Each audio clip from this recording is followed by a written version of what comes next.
UP में 10 विधानसभा सीटों पर उपचुनाव होने हैं, जिनमें से 6 पर समाजवादी पार्टी ने अपने उम्मीदवारों के नाम अनाउंस कर दिए हैं।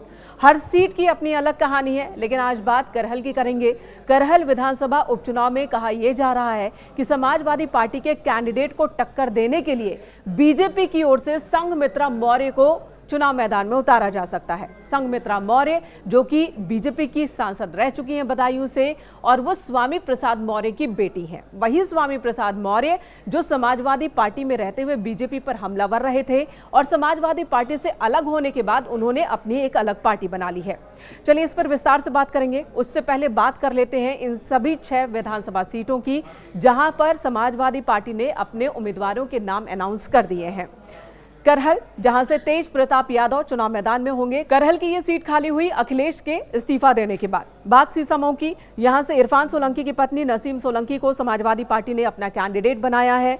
फूलपुर, जिस पर निगाहें कांग्रेस ने जमा रखी थी, यहां से मुस्तफा सिद्दीकी को समाजवादी पार्टी ने टिकट दिया है।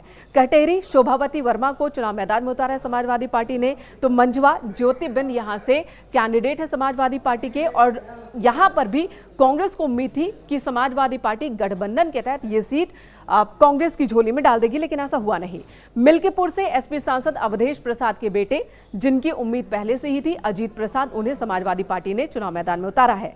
समाजवादी पार्टी की ओर से टिकट अनाउंसमेंट के साथ ही बीजेपी भी पूरी तरह से तैयार है। बीजेपी की ओर से भी एक पैनल तैयार कर लिया गया है, जिस पैनल में उन नामों पर मंथन हो रहा है जिन्हें टिकट दिया जा सकता है। करहल की बात की जाए तो जिस पीडीएफ फॉर्मूला की बात करते रहे हैं समाजवादी पार्टी की ओर से अखिलेश यादव, तो बीजेपी उसी पीडीएफ फॉर्मूला के तहत ही जवाब देने की तैयारी में है। यहां पर संघमित्रा मौर्य को बीजेपी की ओर से चुनाव मैदान में उतारा जा सकता है, जो कि बदायूं से बीजेपी की सांसद रह चुकी हैं।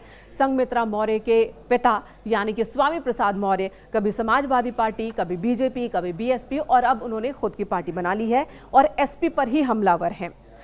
संघमित्रा मौर्य पर दांव खेलने के लिए बीजेपी ने पूरी तैयारी कर ली है, सूत्रों के हवाले से यह खबर आ रही है। इसके अलावा कुछ और नाम हैं जिन पर चर्चा बीजेपी के अंदर हो रही है, उन नामों की भी बात कर लेते हैं। एसपी सिंह बघेल की बेटी सलोनी बघेल, उनके नाम पर भी चर्चा हो रही है। शिवम चौहान, अशोक चौहान और योगेश प्रताप बघेल के नाम पर भी चर्चा हो रही है।